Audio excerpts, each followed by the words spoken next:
স্বাধীনতা হরণ করবার জন্য, আমার স্বাধীন জনপদের 1 ইঞ্চি মাটি কেড়ে নেওয়ার জন্য যদি এই অপতৎপরতা চালানো হয়, চলমান এই অপতৎপরতা যদি বন্ধ না করা হয়, তবে আমি সারা দেশের দেশপ্রেমিক জনতাকে উদাত্ত আহ্বান জানাবো, যুদ্ধের প্রস্তুতি নাও।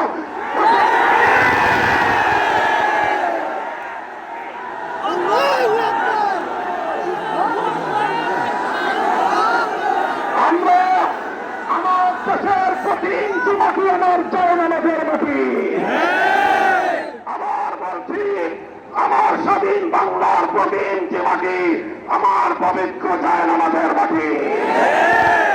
দিল্লি বা ওয়াশিংটন কিংবা মস্কো যারা এই মাটির দিকে চোখ তুলে তাকাবে, আমরা তাদের বিরুদ্ধে বারুদ হয়ে মাঠে নামব ইনশাআল্লাহ। সংগ্রামী সাথী ও বন্ধুগণ, ফ্যাসিবাদী আওয়ামী লীগকে সন্ত্রাসী সংগঠন হিসেবে ঘোষণা করবার যে দাবি জানানো হয়েছে, মনে করবেন না এটা আমাদের দুর্বল কোন দাবি।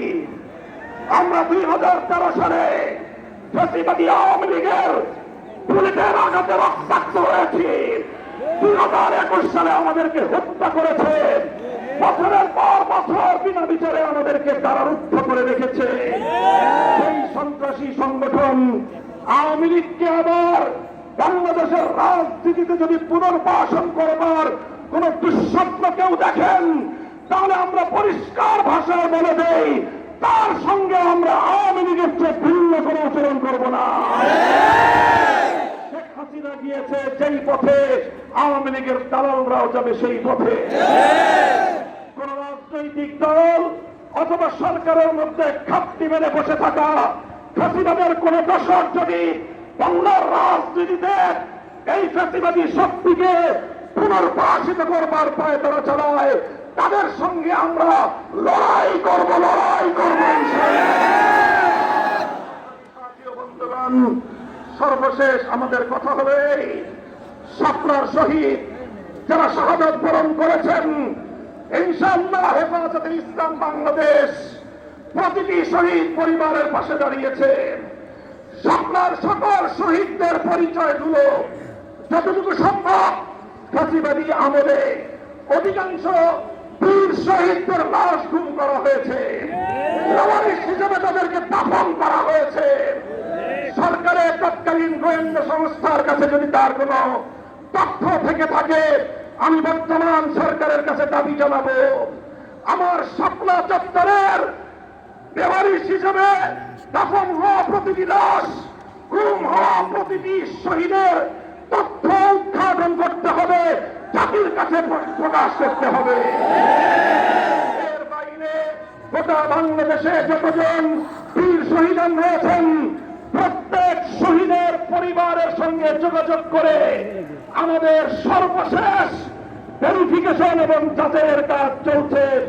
ইনশাআল্লাহ আমরা শাপলার রক্তে রঞ্জিত এই মে মাসের মধ্যে হেফাজতে ইসলামের পক্ষ থেকে আমাদের ভেরিফাইড সেই সকল বীর জাতীয় শহীদদের পরিচয় এবং তাদের গৌরবগত ইতিহাস জাতির সামনে আমরা তুলে ধরবো ইনশাআল্লাহ। সেই সকল রক্তরাঙা শাপলার বীর শহীদদের স্মৃতি বিজড়িত ইমানের দুর্দমনীয় কাফেলা, শাপলা চত্বরের শহীদি কাফেলা হেফাজতে ইসলাম বাংলাদেশকে আমি আজ বাংলাদেশের স্বাধীনতার অতন্দ্র প্রহরী হিসেবে ঘোষণা করতে চাই। আমরা বলতে চাই, বাংলাদেশের ইসলাম এবং স্বাধীনতা এক সূত্রে গাঁথা। বাংলাদেশের ইসলাম এবং স্বাধীনতা এক সূত্রে গাঁথা। যারা বাংলাদেশে ইসলামের উপর আঘাত করে, তারাই স্বাধীনতার দুশমন, তারাই স্বাধীনতার শত্রু। আগামী দিনে দেশ এবং ইসলাম স্বাধীনতার এই শত্রুদেরকে যেখানেই পাওয়া যাবে সেখানেই প্রতিহত করতে হবে, সেখানেই। যদি এজন্য আমাদেরকে আরো জীবন দিতে হয়, যদি এজন্য আমাদেরকে আরো রক্ত দিতে হয়, আরো ত্যাগের কোরবানি স্বীকার করতে হয়, যদি আরো বড় করে নজলা পেশ করতে হয়, শাহাদাতের রক্ত দেওয়ার জন্য জীবন বিপন্ন করে দেশ এবং ইসলামকে রক্ষা করার জন্য আল্লামা বাবু নগরীর হাতে শপথ গ্রহণ করতে কারা কারা প্রস্তুত আছে?